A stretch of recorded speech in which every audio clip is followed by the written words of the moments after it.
It is a Monday morning in the food forest and the days are becoming longer. By the time we finish in the food forest and I get to work, it feels like the whole day is over almost. Sun is very high, sunrise very early, and so the first thing we're doing this morning is just watering the greenhouse quickly, watering all of our new growth and just having a walk through and observing and seeing what has been happening overnight. Between the two families and the workers, we've been harvesting from this garden for the last while like crazy people, and so we've got a couple of barren spots that we just want to fill up again, and so that just requires a little bit of replanting. Everywhere where the dripper makes a little puddle, that is where we're planting, and then we'll increase the harvesting and bringing some worm casting soon as well.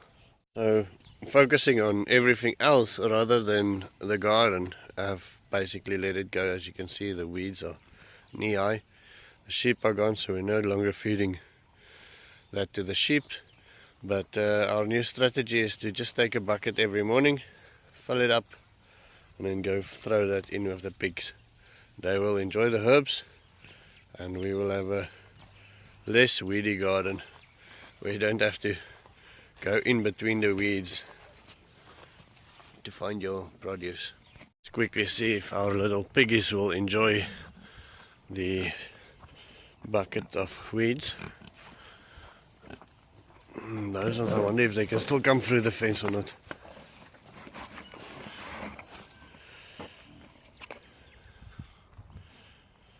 Tasting it or smelling it.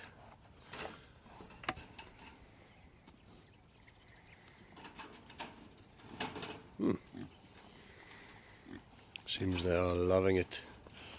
So this will then turn our weeds into two different things. It will turn it into pork meat and it will turn it into pig manure. Both very useful resources. Pig meat to feed the families and pig manure to feed the plants again. Turn that again into either veg or weed, which is both a resource in a permaculture system.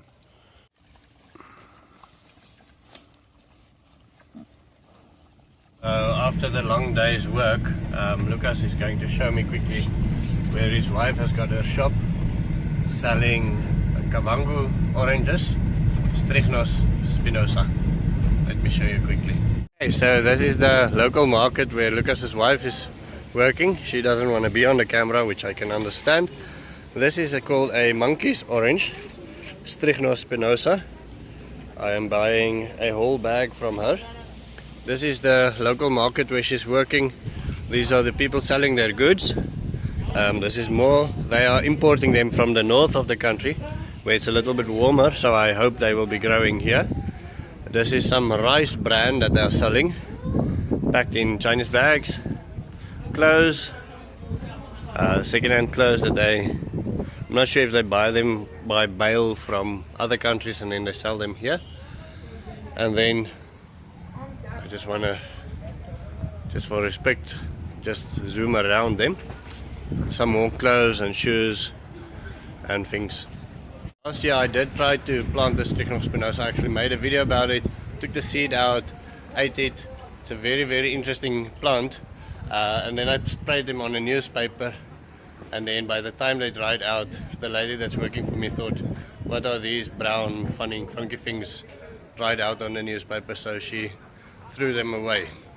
But this year we will have millions and millions of seed, so hopefully we'll get something to grow, and then we'll see how they handle the cold. It's a very woody tree, so I think it will handle it very well. And yeah, let me show you what it looks like inside. Okay, so we're back in the food forest. Hendrik's quickly going to show us how to eat it, since I'm training a donkey. And I don't have two hands at the moment, I only have one hand for the camera. So you open it like that.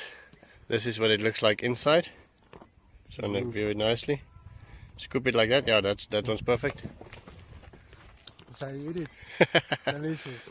Nice. Nice Kavango food. And then maybe just eat the meat off and then show us the pip, please.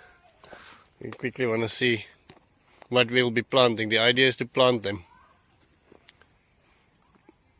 Obviously. Couple hundred of them.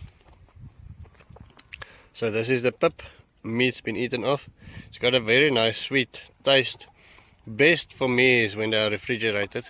Then they taste very nice, and they also make liquor with it.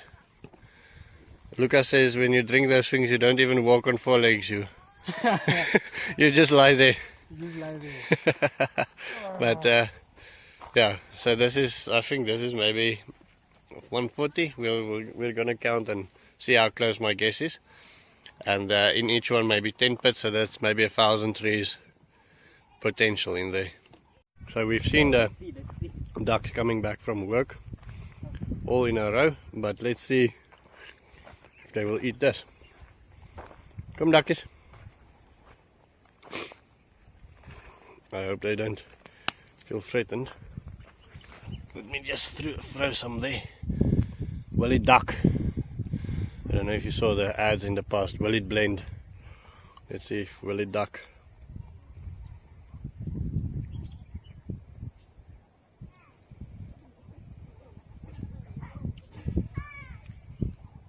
Tasting it.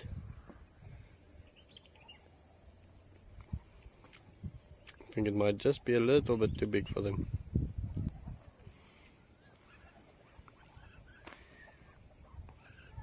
So the ducks are not eating it, but the pigs will, I'm sure the horses will, the Moremis will, Hendrik will, and so we've got a way to clean the seeds. It's very, very nice and sweet. Very big potential for us to grow here if it can survive the cold. I think that's gonna be the main question. I'm gonna dry them out and then I'll plant them in the future. Remember to like and subscribe if you want to see how they grow up and how we use them in the food forest. And we are going to plant a lot more extra native plants and things that works in dry climates.